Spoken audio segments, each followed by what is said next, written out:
Sochaanii lama si'aadha eebbisaa akkam fayyaa keessanii bakka jiraatan anis nagaa koon jira galanni waaqaa hin badin har'a geenye. Egaa guyyaa har'aa kana amma si'aadha eebbisaa maal qabattee dhufte jechuun keessaniin oolu waan na biraatti miti wanta bara 2024 kana keessa qilleensa fudhachuudha ala ba'e waa akkam namatti tola qilleensi suudii mee ilaala akkam bareeddi suudii waa. Warri suudii hawwitan koottaa qorri kumiisa maan jedhu qorra bareedatti qorra sirriitti qorra jakkeetti akka warra Ameerikaa uffadhaa yoo ta'u dhufu edda. Maal jechuun barbaade dhugaa waan ajaa'ibee fi wanta xiyyaaqee natti ta'e nullee odoo biyyi keenya akkanatti sooromtee akkatti makiinadhaan zana jettee magaalaa keessa deemtee tokko taate jettee maal qabaa hawwamni keenya hooga biyyi keenya illee hiyyummaa keessaa baatee beela adda addaa keessa baatee dhibee adda addaa keessa baatee rakkoon biyya keenya kun dhaabbatee guyyaan Itoophiyaan quufte akka biyya kanaa kanatti mana akkana jiru kana mee ilaala mana kana. Waaw mana akkana kun safara haftaa miti ka safara madaamii koo galtu safara kana.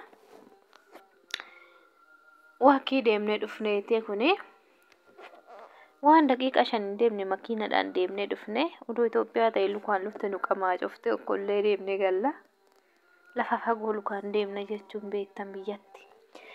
Asitti garuu waan nama dinquu fi waan nama ajaa'ibuudha namoonni biyya kana baay'inaan kiiloo sakandii 5 illee lukaan hin deeman jechuudha.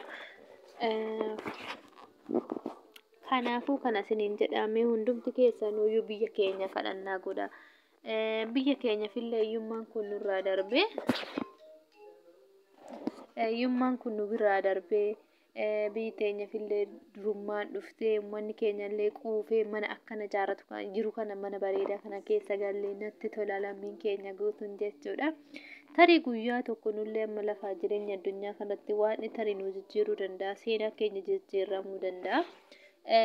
Maaliif hin jedhee namoonni baay'een jireenya biyya keenya kana nama cinqamanii biyyatti illee galuu didanii kan ta'aniif sababa kanaafi. Kanaafuu nullee guyyaa tokko waaqayyo biyya keenyaaf illee dabarsee biyyi keenya illee hiyyummaa kana keessa baatee sooromuu dandeetti. Rakkoof dhiphinna kana keessa baatee quufuu dandeessi. Beelaaf gidiraan baay'ate kana keessa kun jibbaan hojjennu cubbuun hojjennu irra nutti dhufe. Kanaafuu immoo yoo cubbuu kana dhiisne tokkummaadhaan jabaannee hojjenne dhugaan ijaarranna jechuudha nullee mana akkanaa.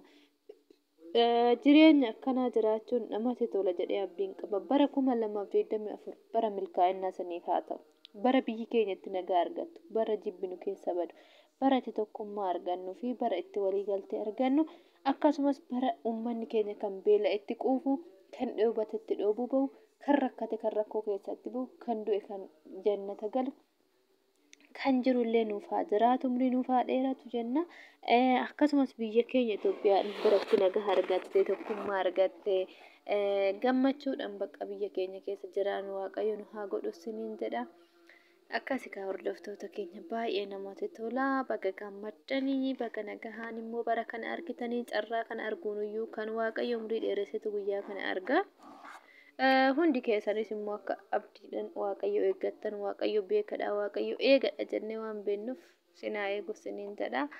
Waan na dhaggeeffattaniif waan na hordoftanii gammana afaan turtaniif galatoomaa waaqayyo biyya keenya nagaa haa godhu tokkummaa nuuf haa kennu jaalala nuuf haa kennu jibba nu keessaa balleessu. Warroonni chaanee lama si'aadha eebbisaatiif haarawaa taatan laayik sheer sabiskiraayib godhaan jajjabeessaa maaliif uummata keenya dhuftaniin ilaaltu garuu biyyuun keessan akka dhuftanii beekamaa garumaaf sabiskiraayibiin goone komiidha kun.